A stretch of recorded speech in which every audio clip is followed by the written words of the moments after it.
خۆشەویستان جارێکی تر سڵاوتان لێبێ تەوەرێکمان ئەمڕۆ تایبەتە بەوەی کە خاتوونێک بلامان میوانە براندێکی تایبەت بەخۆی هەیە کە ئەم براندا بێتە براندێک بۆ جلی کوردی. ئێمە هەمیشە ئەڵێن جلی کوردی و ئەو کەلوپەل و ئەو خشلانەی کە لە ڕابردووە هەتا ئێستا بەکارێنێنەوە بەشێکە لە کەلتوری ئێمە، بەڵام ئەمە هەندێک گۆڕانکاری بەسەرهات بە خۆشحاڵی و ئێستا بینی چوونەتەوە سەر ڕێگا کۆنەکەی کە باو باپیران و بۆ نمونە داپیرەکانمان چۆن جلی کوردیان پۆشیوە لەگەڵ ئەم جلە کوردیە کۆمەڵی ئەکسسوار هەبووە. ئەم ئەکسسوارانیان بەخۆیانەوە کردووە. لە ئێستا خاتوونێک هەیە کە لەمڕۆ لای ئێمە میوانە باسی ومانەکە کە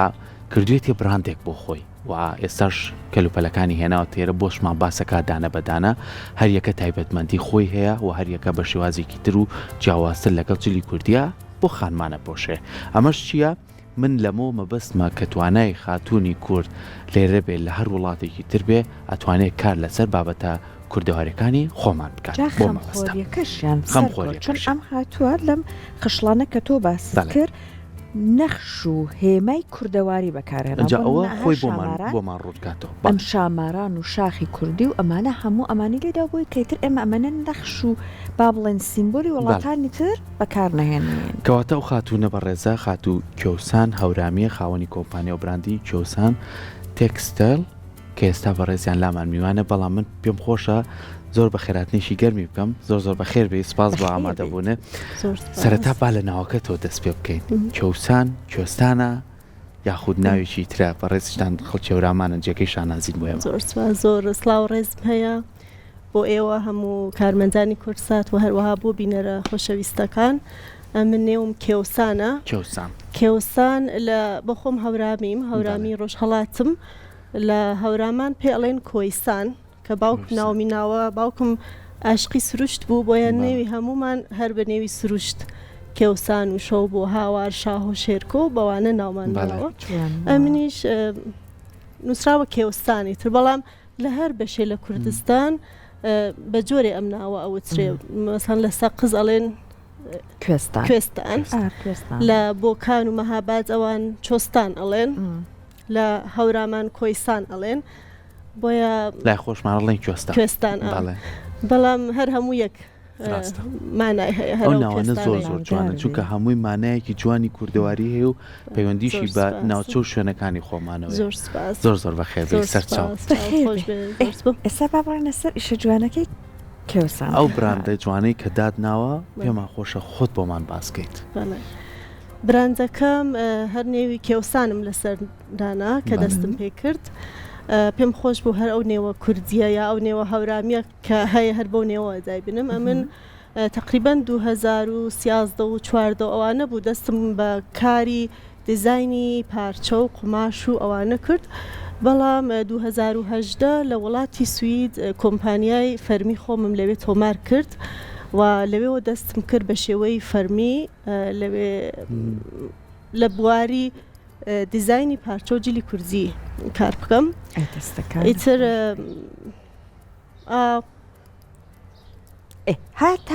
هەتاکو ئەوەی کە اینجا بڕیارتدا لە پاڵ ئەوەی کە دیزایانی جلەکەی خشل و ئەکسسواراتی کوردیشدا وایە. ئەوە بوو کە بەڕاستی هەموو جارێکە کۆلەکشنێکمان حازرە کە چۆن کۆلەکشنەکە ناڵێم هەموو کۆلەکشنەکانم، بەڵام زۆربەیان پارچەکەشی خۆم دیزاینم کردبوویانەی لە سفرەوە تا سەد هەموو پرۆسەکەی تیمی خۆمان بووە. بە دڵنیاییەوە لە 2010 تیمەکەمان زۆر چکۆلە بوو، بەڵام وردە کە پارچەکەمان دیزاینە کرد. دوایی کە ئەمان کرد بە جلی کوردی و ئەبوو بە کۆلەکشنێک و پێمان خۆش بوو پێشکەشی هاوڵاتیانی بکەین بە تایبەت کوردانی تاراوگە، چۆن من لە وڵاتی سوید دەژیم و گروپەکەی منیش وەکو بڵێن ئەو کەسانێک کە من لەگەڵیانی شەکە ببن بە کوردانی دەرەوەی کوردستان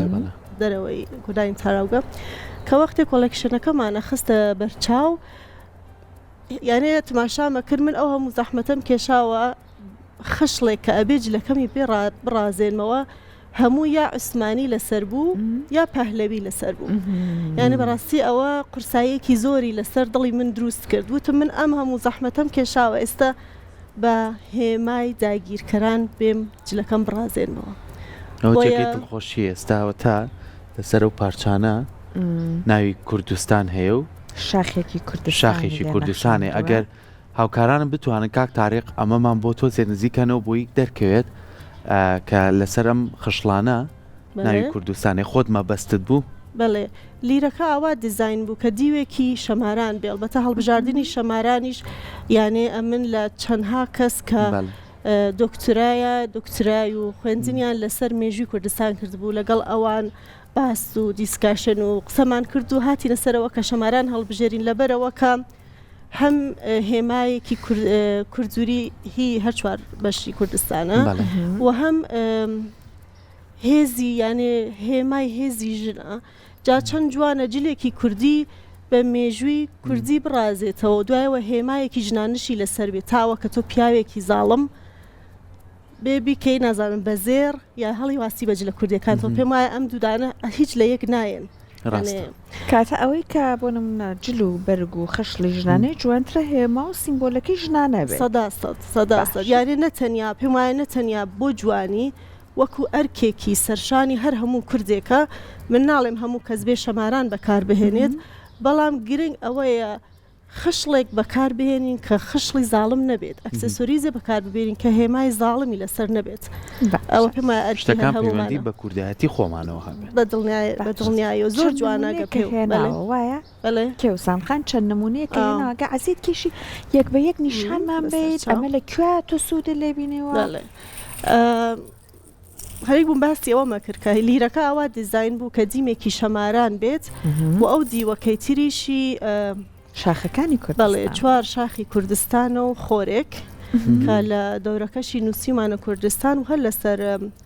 ئەو بەشەشە زۆر چکۆلە لۆگۆی براندی کێوسان حەک بووە وەکو بڵێن زەرب بووە لۆگۆکەی منیش تەشیە کە چۆن منداڵ بووم زۆرم حەز لە تەشی ڕێسین بوو نەنکم تەشیەکی بوو هەمیشە ئارەزوم بوو زۆری بوو ئەلبەتە هەمیشە ئارەزوم یەکێ لە تەشیەکانی بدا بە من کە وەختیان براندەم دانا پێدایانە وەڵا ئەو وەختە پێی نەدام مەڵام دوایی پێدامە کە منداڵ لای تۆیە کە ئێستا لە نێو براندەکەش هەر لۆگۆکە هێمای ئەو تەشیمانەدانەوە بەڵێ چێ بووی ئێمە کێ ئەمانە کارگەیەک هەیە تایبەت بووی کە ئەمانەت بۆ دروستکات و توانێت بەو دیزینەی کە خۆش دەتەوێت لە ڕووی ئەمە پێی پشتێنەوەنیە ئەمە و باشتە زانن بڵێ پشتێنە بۆ نمونە ملوانکەی ملتا ئەوەشە هێناوە بێکمان ئەمانە کارگەیەک هەیە کە تۆ بتوانانی کاری لەسەر وڵا ئەمە تقریبان ساڵی 2011 و 12 بوو ئیتر دەستم پێ کردوایەوە کە 1-2 ساڵ لە دامەرزاندنی کۆمپانیەکەم گوزەرات دەستم پێ کرد کە ئەمانە دەست پێ بکەم لە ئەوڵەوە زۆر هەوڵمدا لە کوردستان دروستیان بکەم بەڵام بەداخەوە هیچ کەس لە کوردستان ئەو وەکو بڵێن ئەو سکەی بۆ زەرب نەکردم بۆیە ئەمن لە وڵاتەکانی تر ئەو وەکو بڵێن دەزاینەکەم پێدان و لە وڵاتەکانی تر ئەوەیان بۆ دروست کردم بەڵام ئیتر لە هەموو پرۆسسەکە کە دەزاینی وەکو بڵێن کەمەربەندەکە چۆن بێکە لەبەرەوە هەم ئاسان بۆ جل خراپ ناکاوەکو نمونە نەیڕوشێنێ هەموو هەڵقەکانی لە حیل بێت دوودانە قفڵی پێ بێت نازانم هەموو پرۆسسەکانی حتا دەزاینیکوالیتیکی باشێ بێ زوو بەرنەبێت بەڵێ ئەوە زۆر گرینگە کە شتێکە کوالیتی باش بێت وەکو ئەوەیە کە تۆ ژینگە بپارێزی شتێکە کواڵەتی خراپ بێ هەموو جارێ زوو بکڕیت و ئەوەش دژی ژینگە پارێزیە کە بەڕاستی ژینگە پارێزی شتێکی زۆر گرینگە بەڕاستی ئەمە کردوتە بە یانێ لە ئەستڵدا ئەمن دیزاینێکی تایبەت لە خودی ئەکسسۆریزەکانم نەکردووە هەر ئەو دیزاینانە کە خەڵک هەموو ژنێکی کورد بەکاریهێنێ بەڵام من هاتووم لیرەکەم گۆڕیوە باڵێ لەبەرەوە کە بەلای منەوە زۆر گرینگە کە لیرەیەک بەجلەکانمانەوە هەڵواسین کە ڕەگ و ڕیشەی لە کولتوری خۆمان بێت کاتە لە هەر شوێنەکە لیرەی پێویست بۆ لە خشڵی کوردی و ئەکسسواراتی جلوبەرگی کوردی خاتونەکان تۆ کردوتە بە لیرەی شامارانەکان دەستەکانی خۆش بێ بە دوو ڕەنگی شەی وایە بەڵێ لە ڕەنگی سیلڤەر هەیە و زێ و چەند پارچە جلێک تێنەوە لەگەڵ خۆتا ئەم جلانش ئەم لیران و پێوە کردووە یاخۆ چۆن وڵا ئەو جلا یا وەکو هەروەکو نمونە ئەم جلێکە لە بەرخۆمە ئێمە کە لە 2010 دەستمان بەکار کرد چون هەموو کۆکراوەکانمان بە عشق و ئەوینەوە بەڕاستی دروست بوو ئیتر ئەو تیکانە کە ئەمایەوە هیچمان فڕ نەدا تقریبا 2024 بوو هاتین ژیانێکمان بەخشی بەو تیکانە کە مابووە ئەو پارچە قماشە زیادانی کەماوە بەڵێ لەبەرەوە بۆ خۆش من لە سوید لە بەشی لۆگیستیک حمل و نەقل و بیزینسی ئۆنلاین دەرسم خۆدووە بڵێن لە دەورەی دەرسەکە ئاماژەیەکی زۆریان لە باسی ژینگاکردیانە وەکو بڵێ شتێ لە منە دروست بوو کە بەڕاستی هەستم کرد زۆر پێویستە کە ئەو شتە بێرینە ئەو مەفهومە بێرینە ناو جلی کوردی لە کوردەواریشە هەوڵ بدەین زۆرتر پەرەی پێ بدەین ئێستا من لە بەشی خۆم بۆیە لە وەختەی تو بڕیارماندا ئەمانە ئەم سەر پارچەتی کە پارچانە بکەین بە کۆلێکشنێک بە نێوی ئێکۆ کۆلێکشن یا کۆلێکشنی ژینگە وەلە لە ڕێگەی ئەو کۆلێکشنشەوە توانیمانە هەلی کار بڕەخسێنین بۆ چەندانە خانمی کورد و هەر کام لەم کۆلێکشنانە ئێکۆ کۆلێکشن هەر پارچەیەک و یەک دانەی لێ دروست دەبێ یعنی وەکو کارێکی هونەریە وەکو ئارتێکە چون تۆ ئەتوانیت پێش هەموو شتێ ژینگە پارێزی ئەەکەیت یارمەتی ژنێکی کوردەکەی یا چەند ژنی کوردکە لەو تیکە پارچانە هەرحاڵ جلێ دروستەکەن کە یەک دانەیە وەکو کارێکی هونەریە و هەروەها شتێکی ژەکڕێکە یەک دانی لێ دروستە بێت قسەکانتەکەی ئەڵێ ئێمە واتە تیمێک لەگەڵە لەم کارەتە بەڵێ ئێمە تقریبا نزیکەی 40 کەسین 40 کەس بەڵێ 40 کەسین چون لەسەر ئێستا بۆ کوردانی تاراوگاوان چون لە هەموو وڵاتەکانی دەرەوەی کوردستان ئێمە داخوازیمان هەیە بۆ سەری جلی کوردی کەواتە مشتری ئەڕواتە سەر وێبسایتەکەی ئێمە بە چەندانە کلیکی سادە یعنی کە لە گوگڵ نووسێ کێوسان.com وێبسایتەکە ئێمە هێنێت بە چەندانە کلیکی سادە یعنی مشتریەک کریارێک لە وڵاتی سوئێد بە 2 ڕۆژ جلێکی کوردی ئەگاتە دەستی بە دووراوی لە ئوروپا تقریبا 4 ڕۆژ بە پێ ئەوەی کە چەند دوور بێت لە ئەمریکا تقریبا نزیکەی 7-8 ڕۆژ بۆ لای خۆمان وڵا بەداخەوە لەبەر پۆست و لەبەر بانک تا ئێستا بۆ کوردستانمان نەبووە بەڵام هیوادارم لە داهاتوە بتوانین لێرەش چۆن داخوازیەکی زۆر بە تایبەت بۆ شەماران و خشلە کوردیەکانمان زۆر زۆر هەیە بۆیە پێم وایە لە پشتی ئەوەی کە بە 2 کلیک و 3 کلیک مشتری ئەتوانێت بە 2 ڕۆژ جل بگاتە دەستی نیشانەدا کە سەعاتکاریەکی زۆر لە پشتی ئەم پرۆسێسە کاری کردووە کە تۆ زۆر بە ئاسانی بتوانی ئەو جلە بەو کواڵەتیە بگاتە دەستت و مشتری مافی ئەوەشی هەیە بینێرێتەوە ئەگەر پێ باش نەبوو بەدڵی نەبوو بەڵێ تۆ ئەمە لە ڕۆژهەڵات چلتیکەیان پێ سەرکە ئەو خاتونانەی ئەها بە سەلیقە بوون ئەهاتن ئەم سەرە قماشانیان کۆ کردەوە زۆر هەر زۆر اینجا ئەیەندە لە ناوەڕاستی لێفە بۆ بۆ نمونە چەرچەفیان پێ دروستە کرد ناو تاقییان پێ دروستە کرد ئیتر ئەوەی جوان وایە بەمە دروستیان خۆشمان هەر لێ شتە ڕەنگە و ڕەنگانیان پێوەکرد بەڵێ اینجا ئێستا یارمەتی خۆت لەبەری کەم ئەمە بینەرانمان ئەم جوانیش ببینن ئەمەیان بۆ منە بێت زۆر جوانە زۆری مۆدە ناکرێت بەس هەر جوانە وەکو ئەوەی کە ئەها ئەوە تانێت چەند بە جوانی دووریوێتی لە دیوی ناویشەوە بەتانیەکی لێداوەی کە قماشەکان هەمووی وەکو خۆی جوانەکەی بکات لەبەرەوە کە هەم جوانتر دەرکەوێت و هەم ئەوەشکە لەگەڵ هەموو جلێکابی گونجێنیت لەگەڵ هەموو ئەو جلانە گونجێت و هەروواکە خۆی ژینگە پارێزە ژینگە پارێزێکی تریش لەبەرەوە کە ئەمێنێتەوە بۆ هەمیشە هیچی لێ نایێت ڕاستە باسیەوەت کرد ئەم قماشانە ئێوەش مادەم 40 کەسن شوێنێکی تایبەت بە خۆتانە قماشەکان لەکوێ بۆتان قماشەکان من بخۆم لە سەفەری چین و سەفەری هند هێندەکەم بەڵێ لەوێ ئەیان هێنم تقریبا مانگی 8 بۆ 18 ڕۆژ لە هند بووم لە وڵاتی هندوستان و لەوێ بڕێ پارچەمان بە حازری ئۆردەر کردووە بڕێکیشی دزاینی خۆمان بوو کە یەکسەر لەوێ ئۆردەرمان کرد و دیزاینی خۆمانماندا چون جاری وایە پێم وایە ئێستا بە خۆشحاڵیەوە زۆر ژنی کورد لە بواری جلی کوردی و کولتوری کوردی چالاکن و زۆر ژنی سەرکەوتووە بینم بەڕاستی لە نێو سۆشیال مێدیاکانەوە زۆر جێگەی دڵخۆشی و شانازیە بەڵام پێم وایە ژنان ئەبێ زۆرتر هەوڵ بدەن کە بڕۆنە ئەو وڵاتانەی کە لەوێ پارچە دروستە بێ لەوێ دیزاین ئەبێ چون نیگای ژن بۆ پارچە نیگای ژن بۆ نەقشەکان و ڕەنگەکان ناڵێن پیاوەکان نیگایە جوان نییە بە خوشحاڵیەوە زۆر جوان هەیە بەڵام ئەوە کە ژن بۆ خۆشی زۆرتر بڕات خۆی ئەزانێت چی جوان بە چاوێک ئەتوانێت زۆر ئەو شتانە تێکەڵ بکات و زۆر بڕیارێکی باشتری ئێستا زۆر کەس حەزەکات شتی دەستکردیت هەبێت ینی بۆ نمونە ئێستا بۆنە ئەمەی لەبەری جەنابتایە هەندێ نەخشی تیا ئیشی دەستە ئەم ئیشە دەستانە ئەگەر یەکێت داواکاری ئەو ئیشە دەستانەی هەبێت لەسەر جلەکان ئەو ماوەیەکی زۆرتریەوە وەک لەوەی کە باسیەکەیت ئێمە لەسەر وێبسایتەکەمان کاری ئیشی دەستمان هەیە بەڵام جاری وایە مشتری ئەهەوێت دیزاینێکی تایبەتی بۆ بکەین لەو بەڵێ لەسەر داوا ئیشەکەین ئیتر بەڵام ئەوە ئەبێ ئیتر ڕێک بکەوین جای ئایا ئەو کاتە کە ئێمە توانین دروستی بکەین گونجاو بۆ مشتەرەکانە ئەگەرنا بەڵێ جا کێوسانخە من لەگەڵ بەڕێزی باسم کرد ها سەرکو ئێستا لە وڵاتانی نەیترەماکرێ ئێستا هاتوون ئەم وڵاتانی تر فێڵێکیان کردووە ئەم هێلەکەی ئێمەیان بەناوی خۆیانەوە داناوە بڵاویان کردوتەوە بەسەر تەنورە بەسەر پانتۆڵ لەبەری ئەکەن ئەوە نەخشی کوردی لێ ئەیان باشە ئەڵێن بۆ نمونە هیچ جلوبەرگی وڵاتی خۆشمان اینجا تۆزێکی ژاوە شتەکەوان نیشانەیەن کە بۆ نمونە شتەکە لە کۆنەوە ئەمان هاتوون ئەم شتیان دۆزیوەتەوە دیزاینیان کردو ئێستا لەبەری ئەکەن یەک دنیا ڕێکلامیشی بۆکەن بنای خۆیانەوە کاتە ئەمان ئەکرێتە من ئەمان بکەم بەڵام هەر بە دەستورە کوردەوارەکەی بابێت کوردیا جوانە اینجا تۆ لە چاوی من لەگەڵەوە شار لەگەڵ جوارەکراسەکەی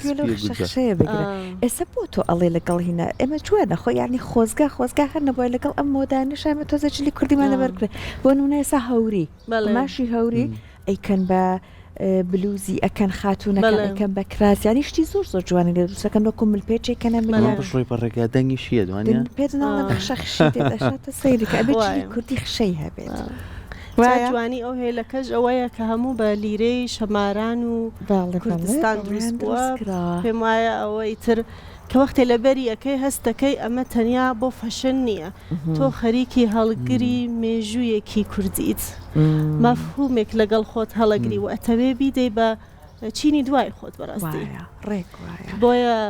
ئەمە لێرە تەنیا باسی فەشن نییە بەڕاستی باسی ئەوەیە کە ئێمە کورد ئەبێ ڕێگ و ڕیشەکانی خۆمان گرنگی پێ بدەین و ئەو شتە بە جوانی بدەین بە چینی دوای خۆمان باشە ماوەیەک وای لێ هاتبوو دڵخۆشین چارەسەر کرا یعنی خاتونەکان بە تایبەتی گەنجەکان جلی کوردیان خەریب و تێکەیە یعنی لە جلی کوردی دەرەچوو جلی کوردی بەو شێوازە کۆنەی کە داو باو باپیراندایەک داپیرەمان لەبەری کردووە بە کڵاو بەستە و ئێکسە سوارەکان و اینجا بەوەش باشە کە جلێکی فراوانە فشە بۆی بتوان هەموو ئیش و ڕایەکانی پێ بکەن وای لێ هاتبوو ئەم جلە لە جلی کوردی دەرچوو جلێکی تەسک جلێک کوردکرابەوە یعنی هەستە کرد جلی کوردی نییە ئێستا بەڵێ زۆربەی ئەو کەسانی وەکو بەڕێزت هەوڵێن لەم بوارای خۆیان بینەوە هاتوونەتەوە سەرچ لە کۆنەکانی کە لە ڕابردووە هەبوو ڕەنگە جوانەکان تێکەڵکردنی ڕەنگەکان ئەمە تا مادەم تۆ ئەمەنە مەبەستە شتە کوردەواریەکانمان پێوە بێ ئەوش بەشێکە لە کردێمە تۆکو خاتونێت تا چەند لەگەڵ ئەوەیە جلەکان وەکو ڕەسەنایەتی خۆی بمێنێتەوە وەڵام من وەکو خۆم پێم وایە جلی کوردی یعنی مەرزێکی هەیە من هەرچەند دیزاینەریش بم هەرچێک بم ناتوانم پێ لەو مەرزانە بنم چون هەتا خۆشم لەلام جوان بێ خەڵک پێ جوان نییە ینی لەوانەیە بڕێ لەلایەن جوان بێ بەڵام من وەکو ئەرکێکم لەسەرەکە ئەو کولتورە بپارێزم بەڵام ئەتوانم ئەوە ببم لە بەشێکی ترا ئەو وەکو بڵێن ئەو کرێتیڤێتی چی پێڵێن ئەو داهێنانە بڕۆم لە بەشێکی ترا لە جێگایەکی ترا بەڵام جلی کوردی هەر لەبەر ئەوە کە ئێمە ئەرکێکمان لەسرە بۆ پاراستنی کولتوری خۆمان بۆ ئەوەی کە ببین بە هەر چوارمان ببین بە یەکدانە بە کوردستانێک بۆیە زۆر لەمان بەلای منەوە زۆر گرینگە کە ئەو شتە کولتوریانەی خۆمان بپارێزین بەڵام ئەگە لە پاڵی ئەوەیە لە نوع جلێکی ترە ئەوە داهێنان بکەین ئەوە باسێکی ترە بەڵام لە جلی کوردیان مەرزت هەیە ئەبێ مەرزەکانی خۆت بناسی مافیتەهای خۆتان وەگردووە خانمان ئەگەر وەکو پیاوان و وەکو مناڵان داواکاری جیلمان هەبێ جلی کوردی بێت جلی ئەو بێکەیتە بۆنێکی تایبەتە داواکاری باشە هەبوونە بۆ پیاوان هەتانە لە سەر وێبسایتی ئێمە بەش کراوە بەشی ژنانە بەشی پیاوانە بەشی خشڵە بەشی منداڵانیشە یعنی جلی پیاوانیشمان لە سوید بە 2 ڕۆژەگاتە دەستی پیاوان جلی پیاوان دیزایانی خۆتانە وڵاتی لە کوردیەکانتە جلی کوردی وەکو بڵین ئێمە دیزایینێکی تایبەتی ناکەین مەگەوە پارچەکەی دیزاین بکەین بەڵام پارچەی پیاوەکان پارچەیەکی سادەیەکەواتە ڕانک و چۆغی سلێمانی کەواتە من ناتوانم لە جلی پیاوەکانە بڵێ من دیزاینێرم لەبەرەوە کە پارچەکەی سادەیە و جلەکەش نەقش و دیزاین هەموو شتەکەی هەر بووە لە ئەوڵەوە بۆیە من هەروەکو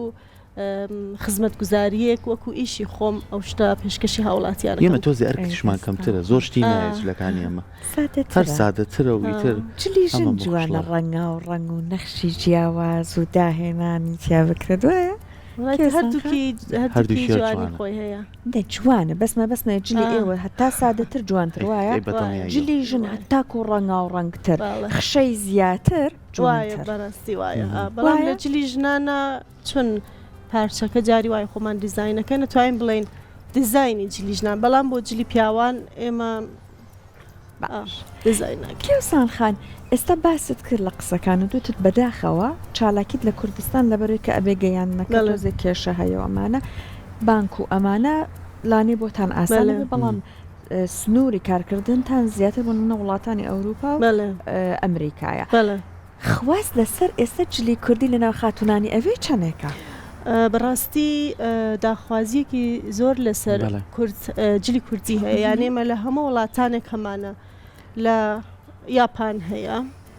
لە کۆرە هەیە کۆریا بەڵێ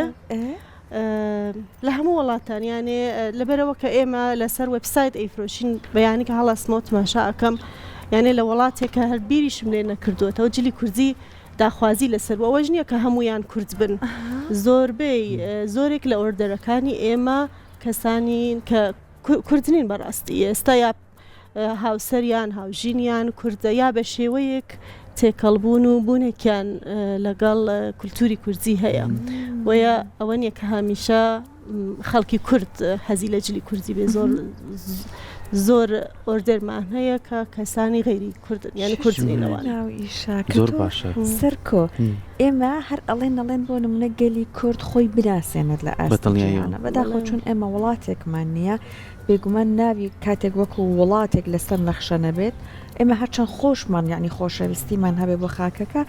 بابەتی نێودەوڵەتی